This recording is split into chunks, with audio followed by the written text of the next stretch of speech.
Welcome to Something's Radio. We are back with little Dave, and it is a glorious Tuesday, not Monday like normal. I had a crazy busy work day yesterday preparing for the Sub-Zero release, and then we had football practice, and I needed to train at like 11:30ish, and that wasn't going to align with our timing. So I was like, "Hey, can you Yep. do Tuesday?" And that worked really well for us. So um, I did want to start with what you and I were just freshly talking about is so I woke up this morning, I was supposed to train chest and shoulders today, and like something through like my sternum and like pecs where they connect like just didn't feel right. And like thank God I had a chiropractic adjustment already scheduled for today at 8:30. So when I went in there to see her, I was like, listen, this is what's going on. This is what it feels like. She's like, okay, cool, like lay on the table. And initially, like when she did the assessment with me laying face down, she was like, "Ooh, that T4 needs to be adjusted." So we got after that, and that was like almost like a huge instant relief. Like that took my pain from like an 8 to a 6, maybe a 5. Like so, one quick adjustment, and then we flipped over, and like she had me to sit in like the crucifix position on the table, and then she put a rib back in. She adjusted my sternum, and then worked like all that tissue down the inner of my chest, and man, like it feels so much better. Um, and that's what I said to you. I was like, the importance of body work and being mindful. Because listen, I could have went in and trained chest and shoulders today. I also probably could have ripped my pecs off the bone, um, Mhm. which I don't want to do. Yeah, it's one of those scenarios where it's like it's always better in my mind to take a rest day Yeah. than take a training break because you tore a chest Yes. or you tore a rotator cuff. Yep. You Yep. know, like those things take months, Right. and Yep. a rest day is 24 hours. Right. Yes. You know, going and getting body work done is a 2 hour. It's a 1 to 2 hour session. Yes. you Yep. know and if it's one of those things, like if you don't train hard, don't worry about getting body work done because Right. you don't need it. If you go, all you do is go in and you just like get a pump and leave, you're Yep. fine. But if you're actively, if you're competing, you're getting ready for a bodybuilding show and you're dieting and you're training your face off, you definitely need body work. Like, it's not even a question. Agreed. And then on the flip side, if you're in the off season, you're pushing food, you're pushing more weight on the bar, how would you not need body work?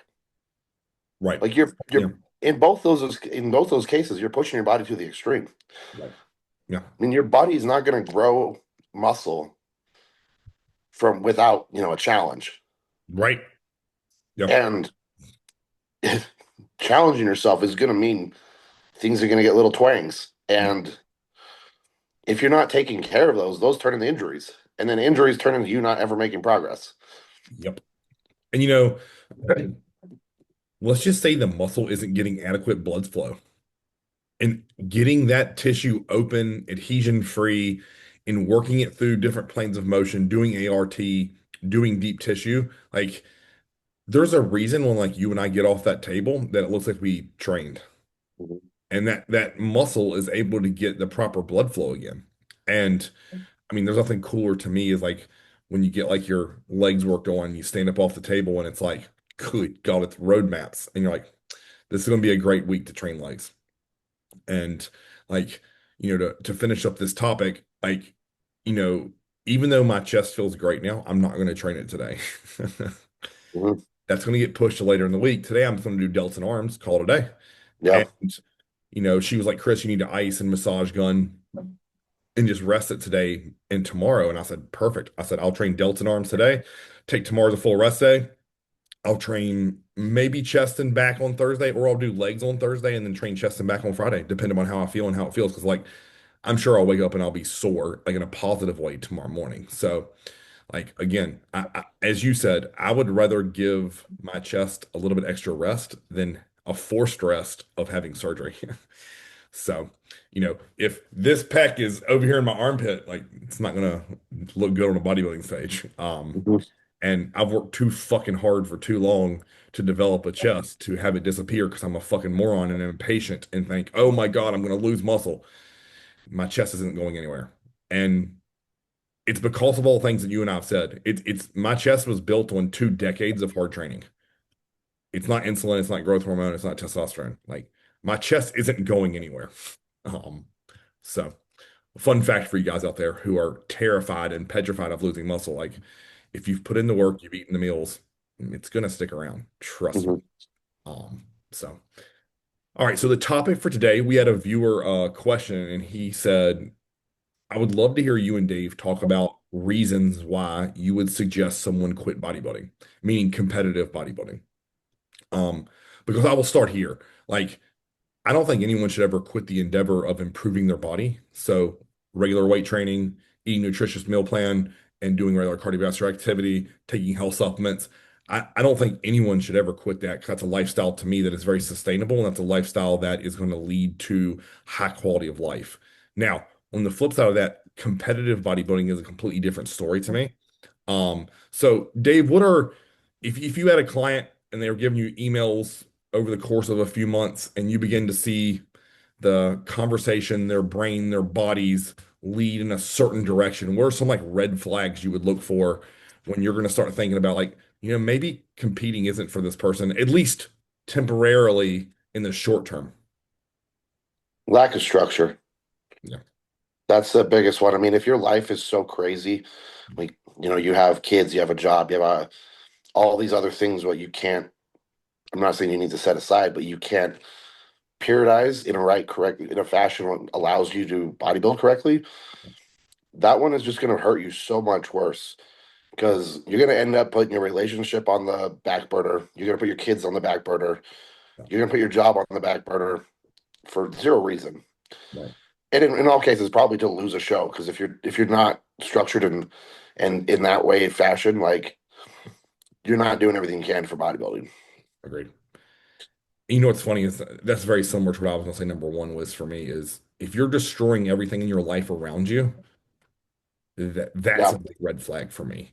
So, if your girlfriend or wife leaves you or says, look, I can't take one more day of this shit, if you aren't able to spend quality time being a husband, a father, and mother to your children, like if you can't perform at work, whether that be physically, mentally, or in terms of you have a sales job, like if you're literally getting written up for work because you aren't doing the tasks that you need to accomplish to be a successful employee, those are all red flags for me. And Mhm. there is no reason you can't still bodybuild. You just have to pull back and refocus your life. Like, I don't believe in my heart that you couldn't progress off of training 3 days a week if we had to, eating 5 meals a day, and getting adequate sleep, rest, and recovery. And Yeah. it's not It's a, there's just different ways of doing it. Like, yeah, it might take a little bit longer. Mhm. Like I just posted my buddy Brad yesterday on Instagram. Yep. Like he's not doing a show. He's, just wanted to be in better shape. That was a year, Yeah. you know? Yeah. Like have some perspective there. Like that dude manages a full-time job. He's got a full-time family Mm. and he takes care of business and bodybuilding. Right. And he doesn't miss on the other two. Yes. Does he have to do some things differently for bodybuilding? Yeah. But at the end of the day, like that's not his priority one. Right. So Yes. like why would he treat his family and his job differently? Correct.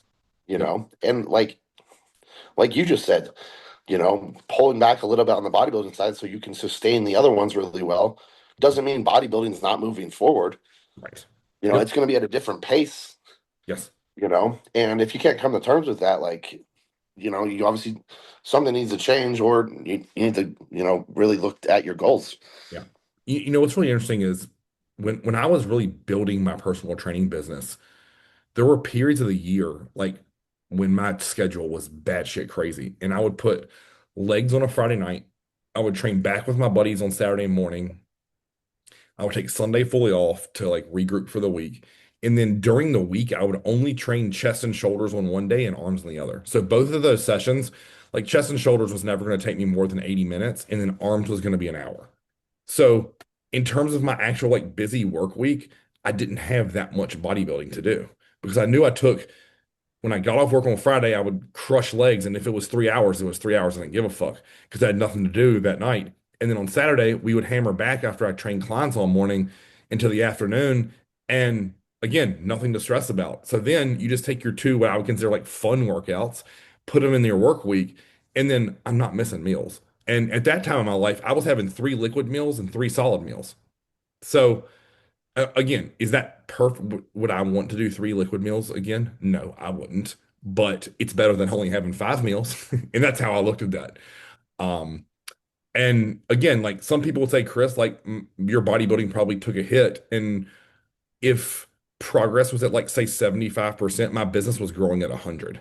So Hmm. I was still progressing in bodybuilding, but it wasn't to the rate that my business was. And I had to be okay with that because I knew that if I developed a business, it would set up a productive bodybuilding. So I don't have to worry about shit like money, food, like supplements. If I needed something, wanted something, if I needed massage work, if I needed chiropractic work, I didn't have to think, oh, like, am I gonna have the money for that? No, fuck that. Like, I knew if I set myself up in my 20s so that in my 30s I could thrive, and that's exactly what I did. So, again, I'm sure there's probably other ways to do that, but that's the way I attacked that was I still had fun at bodybuilding. I still did bodybuilding because I loved it, but I knew if I took my time, did my due diligence with building a business, like it would all pan out and it did. So I think another red flag that a lot of people don't understand is if their health is shit and it continues to deteriorate and you don't care. Yeah, Um, And at that point, as a coach, I'm going to suggest you stop competitive bodybuilding and we get your health back in order. And a lot of times that's when I lose a client. Because listen, they're going to find somebody who's going to pump them full of drugs, and that ain't going to be me. yeah. Um, That one's always the funniest thing. I've seen it too many times where, it's like, all right, cool, let's get your blood work back. Let's see what things look like. And it's like, oh, well, yeah, we're staying in a health phase right, because I don't, it's like either you're doing something you're not telling me you're doing. right, Like I had a client who was, not didn't tell me he was taking Anadrol, and he kept that in for like 10 weeks and then I got his blood work back and I was like, what the fuck happened? It's yep, like, all right, well, I mean, we can fix this. right, But it's always hard because you're like, all right, cool, we can't push those things, and they're like, why not? It's like, do you want to die? right. Yeah, yeah. And that's such a tricky conversation because I get the mentality of grow, grow, grow. But to me, it's always like, let's take two steps back to potentially take a giant leap forward. And even if you never get back to the same size you were, what if I added a decade to the end of your life? And maybe you don't, maybe that person doesn't give a fuck. And if so, like, we're just not going to be a good fit, right? No. Because I don't feel like already what we do is risky enough. If you don't follow what I would consider as like good practice and ethics in terms of managing someone's blood work as a coach and their health markers, then that's just not going to be a good fit for me.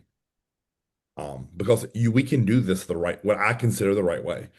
You're a prime example of that. Like you have grown and we are approaching 100 pounds of state tissue gained and we have no health issues. How many people can say that in the bodybuilding world? Not many. Because there's a lot of people who've gained a lot of muscle. There's also a lot of people who are on dialysis and they're fucking missing organs and their blood pressure's through the roof and they feel like death. Or they have to back out Yeah. of shows chronically because mystery fish, and you and I both know it, and they're damn funky fish. Their body is literally failing on them. Um, Mhm. so yeah, it's if you put a priority on your health, I've also felt like you can grow better. Will it take longer? Yes. But what's 2 or 3 more years if I'm adding a decade to the end of your life? You gained 7. You're in the positive 7 years. Like that's how I kind of look at it. Mhm. Now, are any of those numbers set in stone? Hell no. Because I mean, look, either you or I could go get hit by a car walking out of the gym tomorrow, and none of this shit would have mattered. I could have ran 5 grams of test a week, and it wouldn't have mattered. But I'm not taking that roulette wheel and spinning it. It's not Mhm. not worth it to me. Especially when I have a wife and two kids that depend upon me. Um, so yeah, do you see? That's a hard conversation to have with guys when their health is poor and you're trying to convince them like, hey, like, let's just take a little bit of time to fix this and then we can get back to it progressively. Mhm. I mean, a lot of the times it's going to be like, in the reality of things, like being in a health phase doesn't mean you're making progress or you're going backwards. Right. Yeah. Like those choices are on you. Like you can still train hard, Yes. you can still eat your food. And honestly, the better your food is, the better your health markers are going to be. Yeah. If you're not eating bullshit, like just, I mean, even removing just like processed shit from your diet, Yeah. like what if your pre-workout meal was a Pop Tart and a protein shake, making that chicken rice and olive oil, Right. Yeah. say let's say calories are the same fucking thing, Agreed. it gets used differently. Yes.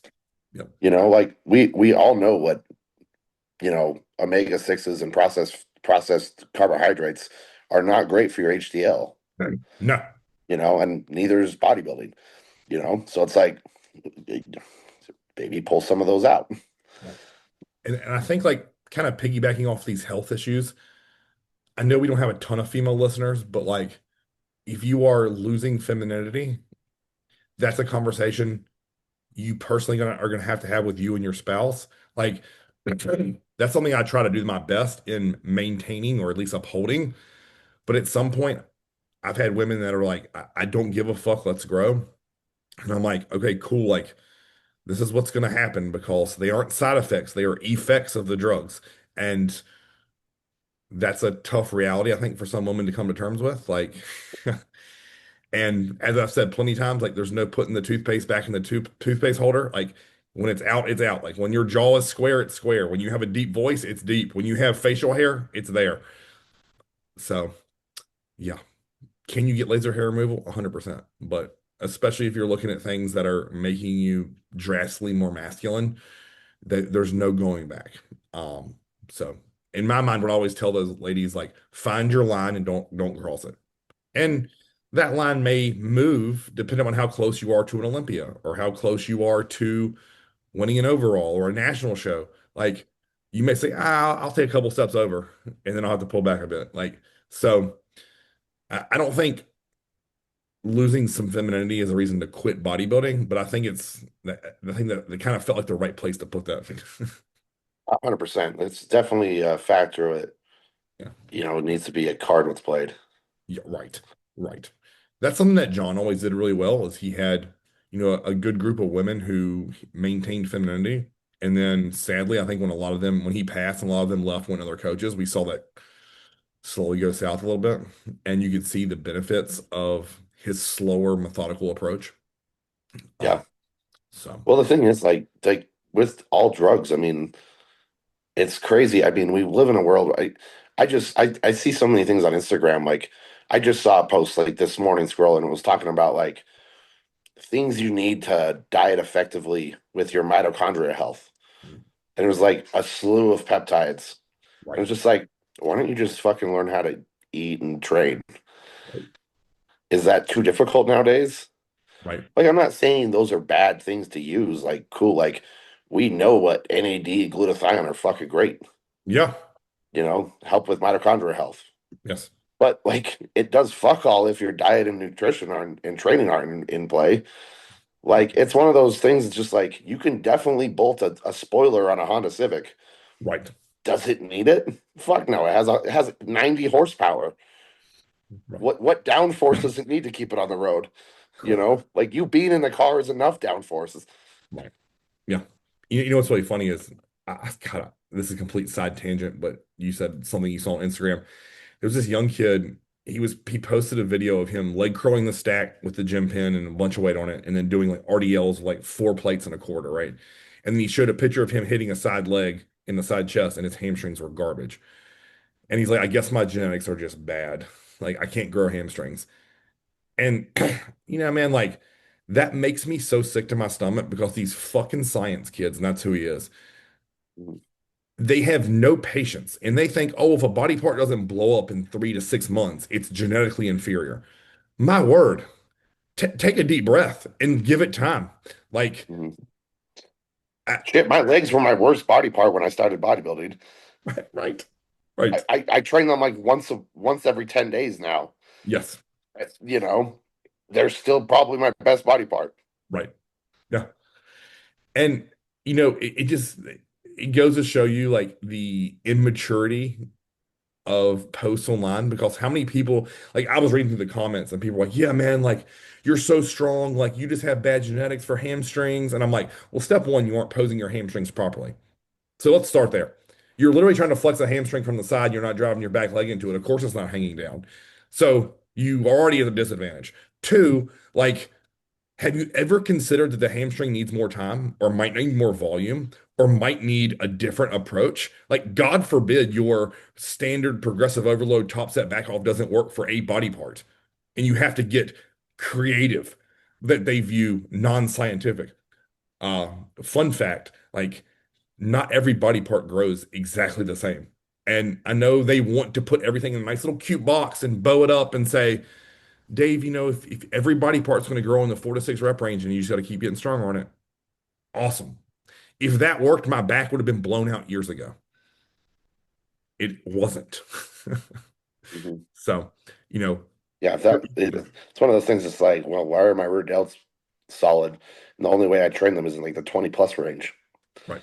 Yep. Yep. Make that make sense. It's all drugs, man. You're just shooting that Yeah, shit with synthol. Shut the fuck up. You don't know what you're talking about. No, exactly. you learned that rear delts grow off a ton of reps, pain tolerance, and staying on the rear delt. And like that's one of the things. Like I was watching that guy curl the leg curl the stat, and I'm like, he's not staying on his hamstring. Like that is a shitload of low back. That is calves, and he is not pulling all hamstring. I'm sorry. Like he would have done so much better to pull off like probably 50 to 100 pounds and actually get back and squeeze those hamstrings and then get them in the lengthened position and then work them through partials and ISO holds and do a drop set. You give me that fucker for 2 years training his hamstrings, I bet them things would hang.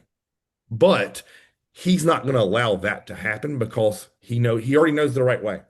Like Hmm. where I thought I knew the right way, then John said, "Hey Chris, like, can I show you how to train hamstrings now?" And I said, "Yes, sir." And I shut the fuck up and got better at them.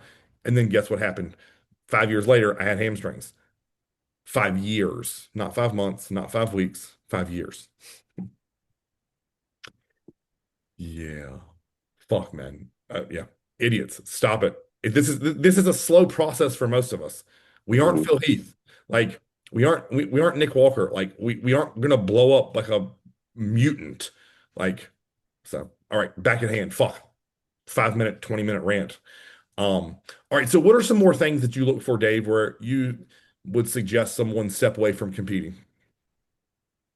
The well, I mean, and then we have that, like we said, we were talking about basically structure, and then it comes to your mindset and honestly, like how you handle being in a deficit. Agreed. Like there's all sides of the coin there, and like if you physically or mentally can't, like if you mentally can't handle the stress of bodybuilding, like if bodybuilding turns into woe is me and fuck everybody else, and like that is the most toxic thing on the planet. Agreed. Agreed. Like I honestly can never stand that shit. It's like it's your choice. Like you don't need to make it, it's you're not storming Normandy. Like, you know what I mean? Like you're legitimately dieting for a contest Right. of your choice, And like that, I mean, that takes skill and to learn that. Yes. But at the same time, it's just that mental, like, I mean, if you turn into a complete asshole because someone lowers your carbs from, 2 cups of rice to one, like, really? There's people out there who don't even get that cup of rice a day, Right.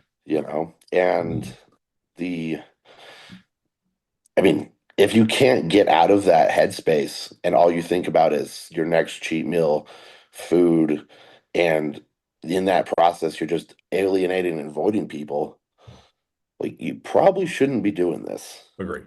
100%.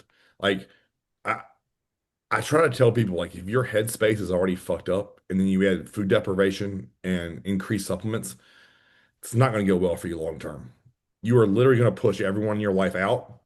No one's going to want to be around you, and that toxic energy is going to be burned into your being.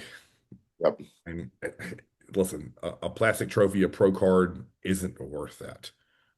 Winning Olympia? If you're a men's open, yeah, it's probably worth it because it's Yeah. over almost $1 million. But that's a different story. That's a small percentage of what the people who do this. Hmm. Um, It's just one of those things. Like it's part of your life. It's not part of someone else's life. yeah, Because you have to struggle does not mean someone else needs to feel that. Like it honestly makes me super happy when I can get away with not telling people I'm in prep. right. So I mean, fun story. At Good Earth, we have a kitchen on one of our buildings, and we started using it to make cookies. Oh, hell yeah. So we're making these big ass chocolate chip cookies, and we have the lady who does it. Her name's Sally. She's awesome. But I'm going in and making sure like she has all her shit. Like we're ordering 50 pounds of butter a week. Like that's the amount of cookies we're making there, by the way.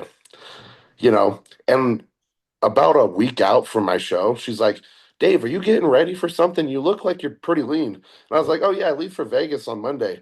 And she's like, wow, that's awesome. And I was like, that was like, for me, I was like, fuck yes. Because at no point I was that person to her where like something was wrong. Like, oh man, Dave's an asshole because he's in prep. Oh man, you got hold off here because he's in prep. Like, I hate it when people want to do something special for me because of something I'm doing for myself. Right. Yep. You know, so like, just having that aspect of being like, all right, cool. She had no fucking idea, and I've been dealing with this for the last 20 weeks. Right. You know what I mean? Like, it's not like so it's like she's used to what I'm doing. And I'm obviously not being a prick. You know, You said so something when we were in Vegas that stuck out to me. And anytime we had interaction with anyone, a hotel staff, someone at a restaurant, someone at the gym, you went out of your way to be nice and ask them how they were doing. And you weren't an asshole when there were probably situations where you could have been. And I remember you looked at me and you were like, I purposely try to make people not realize I'm in prep. yeah. And those might not have been your exact words, but that's what I heard. Like Hmm. it take and this is a words of my wife. It takes the exact same amount of energy to treat someone like an asshole as it does to be nice to them. Exactly. It just does. And I witnessed you doing that in person, and I'm sure that was so refreshing, especially for the hotel staff and the tanners and anyone who is used to dealing with competitors who are extremely narcissistic and they don't really care about them fucking self, and they think they're dealing with the hardest thing on the planet. And it's like, huh, you're hungry. Oh, your body fat's low. Awesome. Are you on dialysis? Are you getting chemo treatment? Like, are you watching your kid die in front of your eyes every fucking day you go visit them in the hospital in a leukemia ward? No, you aren't. Oh, okay. So you're hungry and you had to eat fish? Oh, I'm sorry. It's that Very simple. much agreed. Yeah. It's that simple. Like, good God, I laugh because that prep I did a couple years ago, I didn't tell fucking anyone. Like you and my wife knew and a couple other people, and that's it. And then people were like, "Oh, Chris, like you're really lean." I'm like, "Am I?" Yeah. Cool. And because what I hate as a coach is when I have a client that's like, "Oh, you're in prep." It doesn't matter. It does not affect my work. Oh yeah. If anything, I get more hyper focused on your progress because I'm locked in. I may be a little bit more like bullet pointish type speaking and very to the point, but my quality of work doesn't diminish. My response time doesn't get worse. Like the same times that my response times are slow are the same times I'm in the off season because it's when I'm training and it's when I'm with my wife or when I'm sleeping. Those three times. I don't respond to emails in those three segments. Oh, 100%. So Well, it's it's funny. I mean, like we just saw it with me. Like I was answering client check-ins Friday fucking night, and I was competing on Saturday. That one always makes me laugh. It's like, sorry, you see that Instagram post? Sorry, clients, I'm going to be backlogged on your check-ins because I'm competing. It was like, just don't have anybody check in on Saturday. correct. Like it's that fucking hard. Yep. Yep. I, I will always laugh. The first time I won an overall, I had three other guys win overalls that same night, and they were all in different parts of the country and world. Didn't matter. Like I still had a job to do. I was sitting backstage by myself, like I can't tell someone to eat some more rice or follow the plan. Like Yeah. I, I, I'm not competing for the Olympia. If I was competing for Olympia, that might be a different story. I'm like, hey, like, can everybody get your check-ins to me like Monday through Wednesday, and then I'll get back with you on Saturday or Sunday? Like, then we might alter that. But for the most part, man, I'm still gonna send them because I've said 1,000 times, like, my bread is buttered with coaching, not with competing. Competing is a hobby of mine. Like, I pay my bills with coaching. I'm better at coaching, so that's a priority. So yeah. All right, so let's flip the script here because we're at the halfway point. What are some scenarios? This is not a question, by the way. This is just something that when the question was asked to us, I actually thought, okay, cool, can we do it on the positive side? When you have a client who is a non-competitor, but they do all the bodybuilding shit, what are some things, or maybe how do you approach that conversation with them of like, hey, have you ever considered competing? Honestly, I've had a couple where, like they're just phenomenal lifestyle clients, and it's just Yep. like we're like 90% of the way there, and it's just like, dude, let's fucking throw a tan on you. Correct. There's this show, and we got 9 weeks for this show. We're not like we don't need to do anything stupid for it. Let's just fucking roll into it Right. and then see what happens. And like the glorious thing about that is, like that usually lights a fire in their ass. Oh yeah. Yep. And like they're already great clients and they just turn into machines. Yep. And that's like the coolest thing. And even like I mean, as a first time competitor myself, like when I first signed up with you, like I was doing things decently well, Mhm. but having more structure Yeah. is what drove me to be a better bodybuilder. Correct. Not having to think about, oh, I'm too fat, I need to diet down. Oh, I'm lean now, let's bulk. And you go in this weird like you do both of that for, 4 to 6 weeks at a time Mhm. and go nowhere, Correct. Yep. versus like actually locking down, spending, a year to two in an off season Mhm. and just getting better that way and then taking all of that fat off Yes. and repeating that process. Right. Yep. That's what that structure is such a cool thing Mhm. because it allows you to get out of your head and Right. work daily on something what you do want Yes. in a structured way Right. without having to sit there and worry about, am I doing too much? Am I doing too little? Am I too fat? Am I too skinny? Am I too small? Is this too big? Mhm. You don't have to worry about a thing. All you have to do is execute. Right.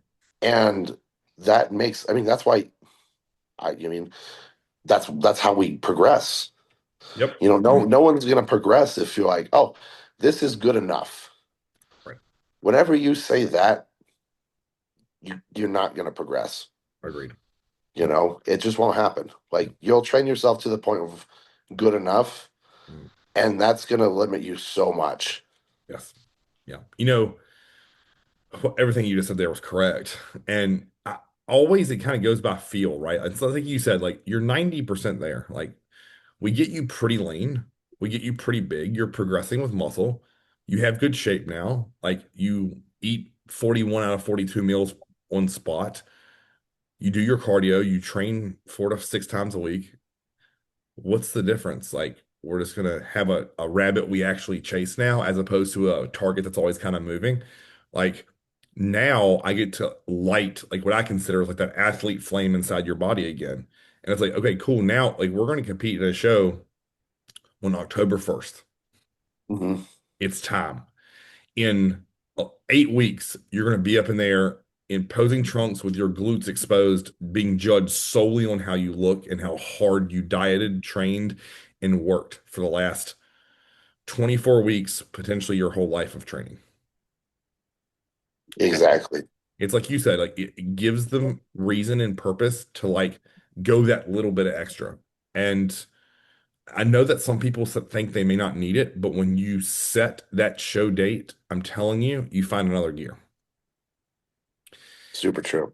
You just do. And I don't care who you are, like, because it's easy to justify, oh, Dave, it's my birthday. I'm gonna have an extra free meal.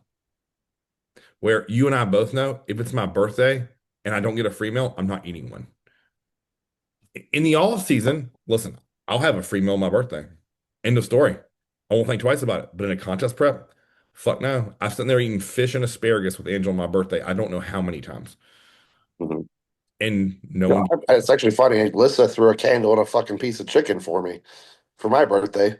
right, You know, that was because that's like a month out from July. right. You know, Yep, yep. I mean, it's one of those things. It's like you can celebrate shit without having to be, having a free meal too. And I mean, those are that works really well for me, honestly. I'm not the biggest fan of birthdays, but it's exactly what you said. That other goal in mind is the deciding factor. mhm.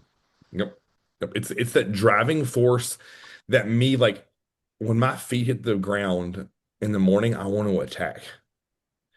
And it reminds me of waking up and going to football practice in the summer. Like it's what it feels like to me. And I remember like when I was a kid, like because we'd have to be at football at 7 o'clock, which means I had to be up by 5:45 to eat my breakfast so I wasn't throwing up at conditioning.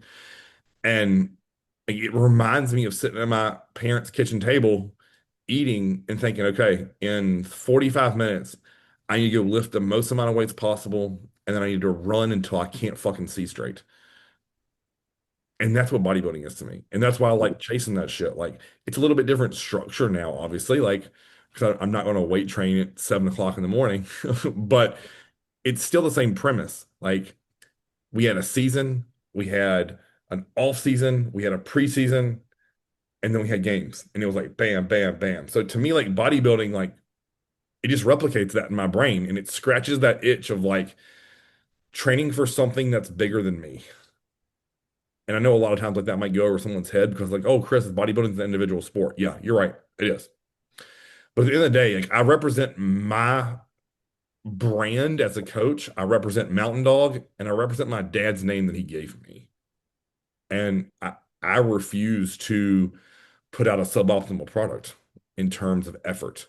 My body isn't always going to be perfect, but Mhm. the things I can control, what goes into my mouth, the effort I give in the gym, every second of cardio done with purpose, stretching, mobility, chiropractic, massage, doing my posing, all that's within my power.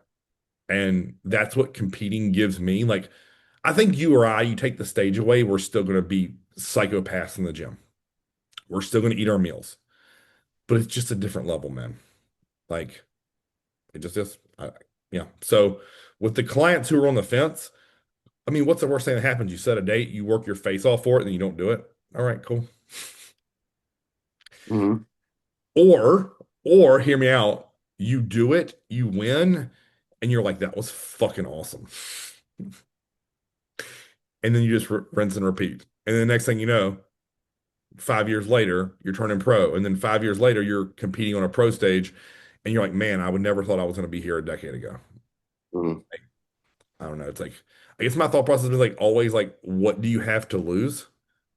Because you can only bodybuild for so long in my mind. And, like the idea of just waking up every day and going to work and coming home and being a dad and a husband, like I think I need a little bit more in my life. I need something that is driving me to just find new levels of pain that I've never experienced before. Mhm.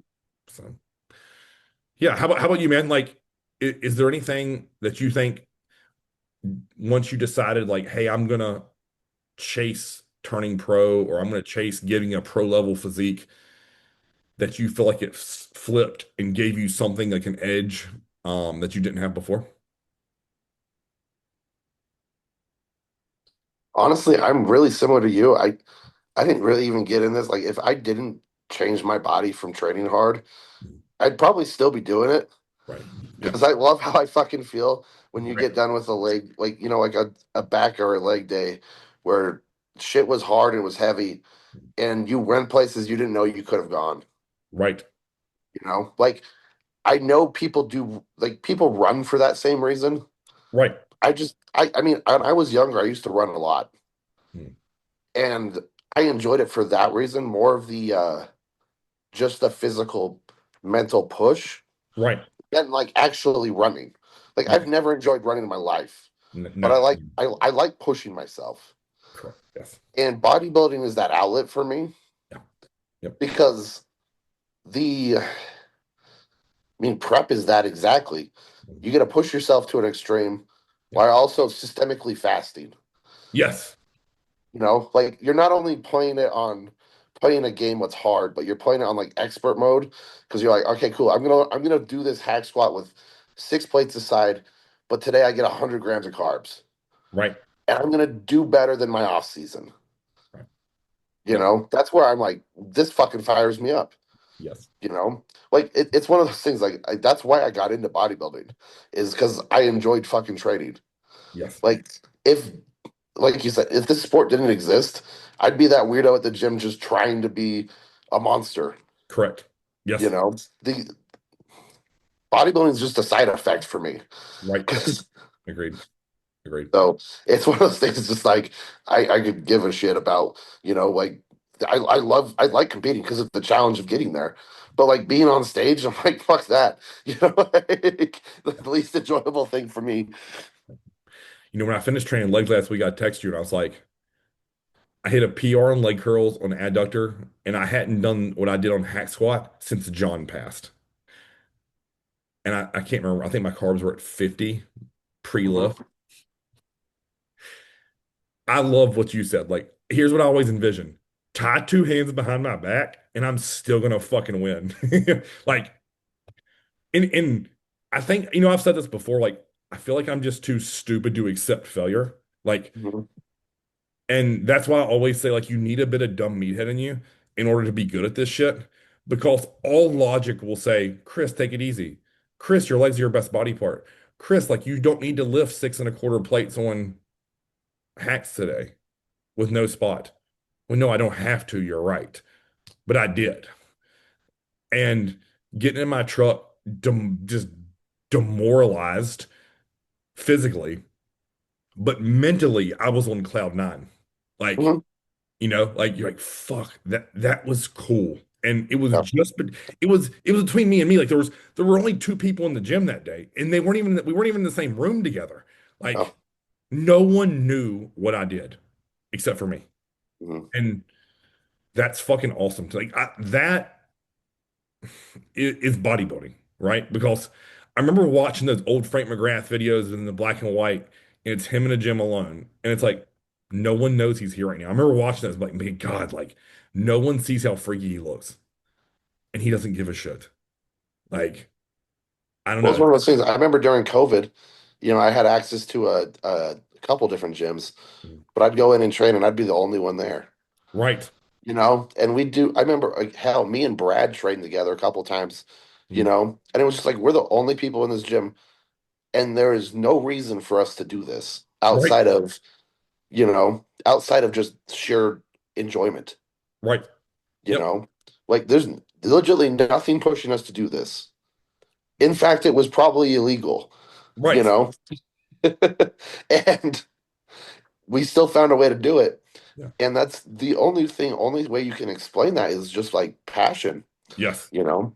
Yep. And like, you're not gonna do that if because we were there. They shut down pro shows, they shut down the NPC shows, Right. you know. So many people were like, fuck this, I'm never going to the gym, Mhm. And it's just like, why? Like, I'm gonna find a fucking way to, Yeah. I need that physically, spiritually, and emotionally, Right. you know. Agreed. Yep. You know, that gym, the next time you come in town, we're going to go training out that I go to. I'm going to it today. I'm 99% of the time the only person in there in the middle of the day. And it's no AC. It's just me and a speaker. And occasionally one of the guys who's a trainer in there, he'll come in there and he'll be like, man, he's like, you're in here just ripping shit, sweat dripping off your whole damn body. And he's like, it's fucking cool to know that you don't care that no one's watching. Like, none, man, none. I was like, this is, I know it's going to sound really terrible because I think naturally people assume that I'm very introverted. I'm very comfortable being alone. Like, I actually prefer a situation where it's not a huge crowd of people. So it's a little bit rewarding, but at the same time, like, when you and I were saying the Dragon's Lair, like that energy was also just as electric.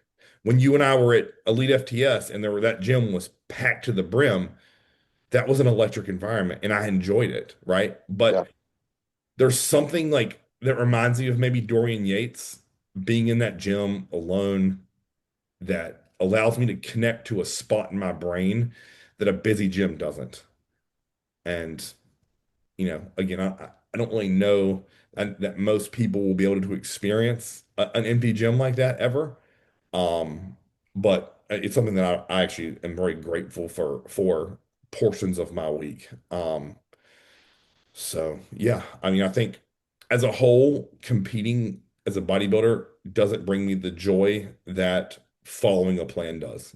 And I know that sounds silly to most, but Hmm. the and I posted this the other day, like my Sunday, I was hungry as fuck on Sunday. Like, and I could have justified adding carbs or fat because I coach myself, right?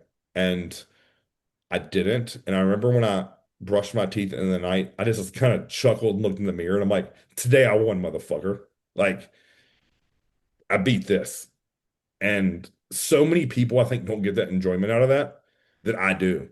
Then I'm like, God, that's fucking cool, right? Like, I went all day. I was hungry from the second I woke up to the time I'm going to sleep. And I'm going to be hungry until I eat my first meal tomorrow. That's bodybuilding. 100%. Well, so I think that's where we end it, man. Like, until Yep. next time, Chris, Dave, suffer for success always.